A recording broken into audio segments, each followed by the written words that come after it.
morning everyone, and thank you for joining me on another of my videos. It's a fantastic morning, it's great to be out, it's autumn as you can see, and aren't these colours behind me simply beautiful? It really is such a magical time of year.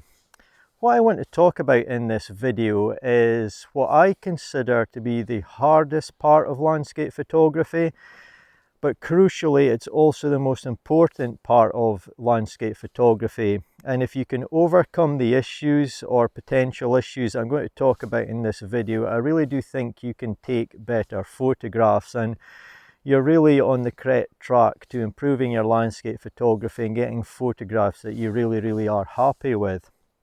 Now, before I talk about what I consider to be the hardest part of landscape photography, I'd like to get you thinking, what do you think is the hardest part of landscape photography for you? Is it getting up early for sunrise? Is it staying out late for sunset? Is it finding nice compositions? Is it simply getting the time to go out and do landscape photography? Well, there's lots of potential answers to this question, but for me, I'm going to talk about what I think is the hardest part of landscape photography, and I really do believe conquering it is the most important part to getting better photographs. But for now, I'm going to have a look around, enjoy exploring these beautiful colours and see if I can find something to photograph. It really is fantastic, it just looks so nice.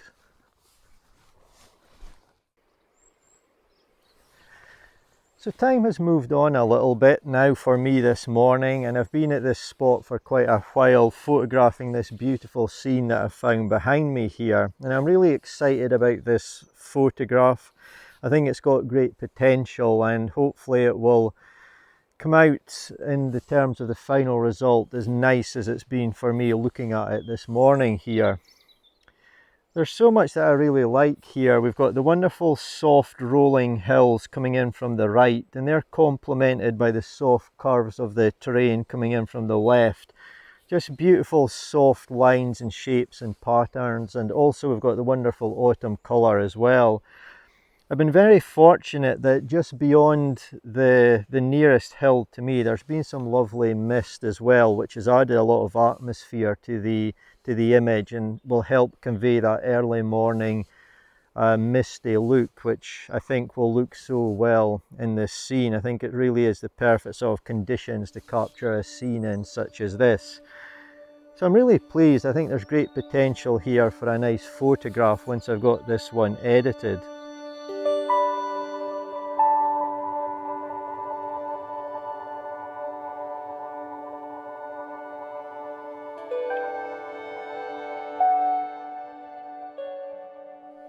So what do I think must surely be the hardest part of landscape photography for all photographers?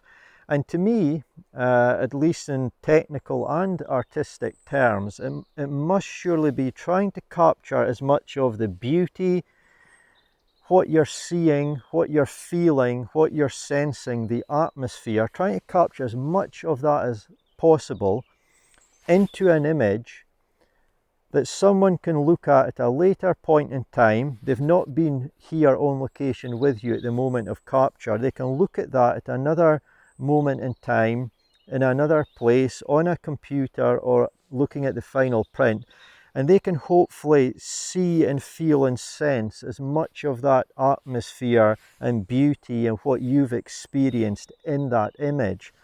And I think that really is the hardest part of landscape photography. So for example, I've had the experience of getting to this spot and looking for it and finding it. Now, some of that subconsciously will be a memory in my mind, but the end viewer won't experience that. I'm also feeling the air gently on my face. That won't be in the photograph. The ferns are just subtly moving. The wind speed must be about 2 miles per hour. Off in the distance I can hear the soft ripple of a stream, I can hear bird call. I'm looking at some trees, I see autumn leaves just falling off them. And I've got that wonderful early morning feeling. I've travelled in the dark and I've seen mist rolling over the hills in the distance. How do I put as much of that as possible into my image so other people can really experience as much of that as possible. And I really do think that's the biggest challenge for photographers when doing landscape photography. So I'm going to talk a little bit more about what I think we can do to try and overcome some of these problems, work around them. Obviously, we're never going to get sound and put that in an image, but there's a lot of things we can do, and I think it really is key to helping master as much as is possible. Of course, we'll never master landscape photography, but become as good as we can be. But for now, I'll show you the image that I've captured. Hopefully you like it, and hopefully you'll sense a little bit of what I've felt this morning.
So I've found another scene here that I'm really excited about. It's one of those that I've been eager to photograph. I wanted to get the camera out, craft my composition, and really try and get as much of what I'm feeling and seeing at this location into my image. So hopefully viewers who are not here at this precise moment can appreciate it. So I'll talk a little bit about the composition first. Then we'll move on to talking about how we can get around some of the obstacles I spoke about earlier in the video.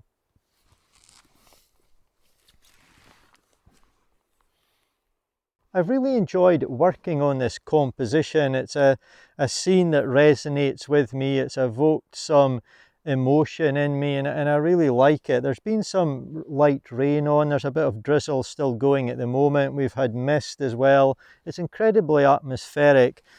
And everything looks fantastic, being slightly wet with the conditions that we've got. So in terms of the composition, we've almost got a semicircle of trees off in the distance showing some wonderful autumn colour. So I've got those positioned centrally at the top of my image.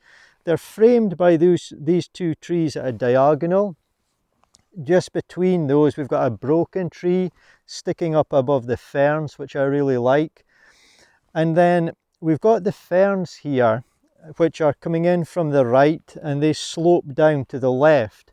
And then they've got a complementary shape to the top left of my image, which mirrors the slope of the ferns, but it's coming in from the left in the opposite direction. So I really like the patterns, the shapes, the lines, and just the atmosphere of this image. So that's how I've got it framed up. I'll talk now a little bit more about overcoming these obstacles of capturing all of this in an image, and I'll also show how I've used some techniques to try and get this image representing what I'm feeling at the moment as I stand here, because it really is fantastic and a joy to be here. So what can we do as photographers to try and capture as much as we can of the atmosphere, the feelings, the senses, the experience that we're having here in this spot as we capture our images, so that the end viewer will, as much as is possible, due to technical limitations, they'll experience as much of this as is possible. So it's a very difficult task when you actually think about it. And as the photographer, for example, today, walking along, I've had a wonderful experience and I've seen lots of nice things. And when I look at my image in the future, some of those memories will come back. The viewer won't have that. Also, as I stand here, I'm focusing on a particular image that's going to make a good photograph and capture what I'm enjoying about this area.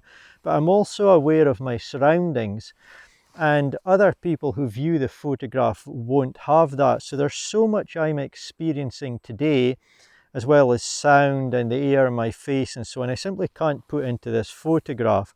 So how can I do the best job that's possible? There's so many things we can do, so that's a great positive. I won't cover everything, but I think it really starts with a composition. What about the place you're in is getting you excited? What makes you want to photograph it? Which part of the landscape, be it small or large, can really convey the feelings in an image as much as possible? So really think about your composition. In terms of depth, if it's a scene that requires you to show depth in your photograph, think of focal length, obviously, think of your positioning. Think of your positioning and the relationship of all the various elements in your scene. For example, if you leave a little bit of space between two objects, you can start to see the depth. But obviously, if you hide one behind the other or they overlap, some of the sense of depth is going to be lost. So just think of positioning of the camera, focal length. That's really important as well. Other things you can consider: perhaps it's a really stormy day and the strong wind is what's capturing your interest, how it's moving the trees. So obviously if you use an extremely fast shutter speed, you won't be able to see that motion in the final image. So maybe use a slightly slower shutter speed. If you're capturing a river or a waterfall, what's attracting you to it? Now maybe if you're near a waterfall, the sound of the thundering water is incredible to be there, but you can't capture that sound. So think carefully about shutter speed. How could you show the ferocity of the movement of the water? Or perhaps you're at a lake and there's a few ripples, but it still feels very calm and you want to show the calmness you're feeling. Use a very slow shutter speed. There's lots of things we can think about and employ even when it comes to post-processing. Maybe it was a cold day, you're really feeling cold, and although maybe it wasn't the most pleasant temperature to be out in, it was very pleasant to be out in a cold winter's day and you just enjoyed it. So maybe when it comes to post-processing, you can do things to try and emphasize that in your image, such as using a slightly cooler color temperature. Conversely, on a warm day or a setting sun, you may wish to warm things up a little bit. There's all these things we can do. Also, if you're walking through a woodland and there's a specific area of light hitting a tree or even a fern that's drawing your attention to there, you could further emphasize that with some dodging and burning in your post-processing. So I've not touched on everything there, but I really think there's a lot we can do at the moment of capture and then in post-processing to really try and inject as much of the feelings and atmosphere and the interest we had in a scene into our final images. And I think it's really enjoyable trying to craft these things both at capture and in post-processing. And I think once you begin to think along these lines, it really can lead to you capturing more successful images or images that you're really proud of. And hopefully the final viewer who hasn't been with you will look at your images and feel something similar to what you felt, if that is indeed your end goal. But that's something I find it's really, really important to do in photography and can have a huge benefit to your photographs. In terms of the image that I've been capturing here, there's a couple of things that I've been doing to try and get as much of the feeling that I'm feeling into this final image. So the first thing I've been doing here is working very hard on composition. Obviously, I've been really enjoying walking through this section of woodland. I've been drawn to the ferns, I've been drawn to the really old looking trees and the autumn colour, and I've wanted to bring all of these visual sights into my image. So let me talk you through what I've been thinking about as I've composed the image. First of all, I can hear some water rippling in the distance. So right at the bottom of the image, I've just included hints of that, so the viewer knows that I'm near water or there's water off in the distance. The other thing is the ferns. As I say, I've really been drawn to these in their colour. And apart from using them as a nice balance to the top left of my image, I've really been wanting to convey the sort of feeling I've got here that I'm looking through and over these ferns out into a scene. So to help achieve that technically, I'm thinking about where I'm focusing, I'm thinking about my aperture, and I'm thinking about depth of field, because I want these ferns slightly soft to help convey the feeling that I am actually in the middle of them, looking through and over them. So that's been a couple of key things. The other thing is obviously, as I spoke about, composition, positioning of my scene so that all the elements I'm interested in are spaced out. I'm drawn to the semicircle of trees in the distance, but just under them, to the right and to the left, there's two trees sticking out which are quite colourful compared to the other ones around that. So I've made sure you get a nice clear line of sight through to those. And I think that's pretty much it there. The other key thing obviously is off in the distance, above and behind those trees, there's been some interesting things going on with the look of the sky, the mist, the rain, and so on. So I've been trying to capture it at the correct moment, so some of that will be present in my image to help show that atmosphere in the final image. And I think that's pretty much the things I've been thinking about here. So I'll show you the final image, and if I've done a good job, hopefully you'll feel a little bit of what I've experienced today capturing this one.